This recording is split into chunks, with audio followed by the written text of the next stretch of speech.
Hi hello నమస్తే welcome back to our channel. శరీరాన్ని కాపాడడంలో స్టామినాది చాలా ముఖ్యమైన పాత్ర. ఇది శరీరాన్ని తొందరగా అలసిపోకుండా చేయడంలో, పెద్ద పెద్ద పనులను సునాయాసంగా చేయడంలోను, ఏదైనా శారీరక ఇబ్బంది ఏర్పడినా దాన్ని సమర్థవంతంగా ఎదుర్కోవడంలోనూ సహాయపడుతుంది. కానీ స్టామినా తక్కువగా ఉంటే శరీరం తొందరగా అలసిపోతుంది, బాగా నీరసంగా అనిపిస్తుంది, ఎప్పుడూ శరీరానికి ఏదో జబ్బు పడ్డట్టుగా ఉంటుంది. అయితే స్టామినాను పెంచుకోవడం తీసుకునే ఆహారం మీద ఆధారపడి ఉంటుంది. కేవలం 3 ఆహారాలు తింటూ ఉంటే చాలు, అవి శరీర స్టామినా ఊహించని విధంగా పెరుగుతుందట.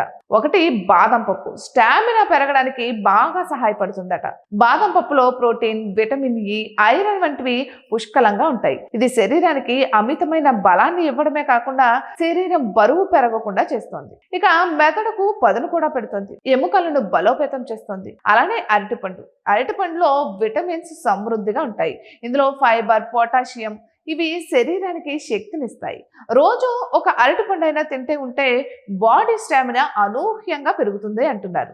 అలానే వ్యాయామం చేసేవారు, ఫిట్నెస్ ను తమ దినచర్యలో ఉంచుకునేవారు అరటిపండ్లు తప్పనిసరిగా తింటారు. అరటిపండ్లు డోపమైన్ అనే హార్మోన్ ను, అది అలసటను, పని చేసేటప్పుడు నీరసం రాకుండా చేస్తుంది. ఇక ఆకుకూరలను ప్రతిరోజు తీసుకునే వారి శరీర స్టామినా మెరుగ్గా ఉంటుంది. ఇది శరీరానికి శక్తి పెంచడంలో బాగా సహాయపడుతుంది. ఆకుకూరల్లో విటమిన్ ఏ, కాల్షియం, ఐరన్ వంటి పోషకాలు ఉంటాయి. ముఖ్యంగా పాలకూర, మెంతికూర, మునగాకు, బచ్చల కూర వంటివి ఆహారంలో తీసుకోవడమే కాకుండా ఆకుకూరల జ్యూస్ కూడా తీసుకోవచ్చు అంటున్నారు నిపుణులు. ఇటువంటి మరెన్నో వీడియోస్ కోసం మా ఛానల్ ని సబ్స్క్రైబ్ చేసుకోండి.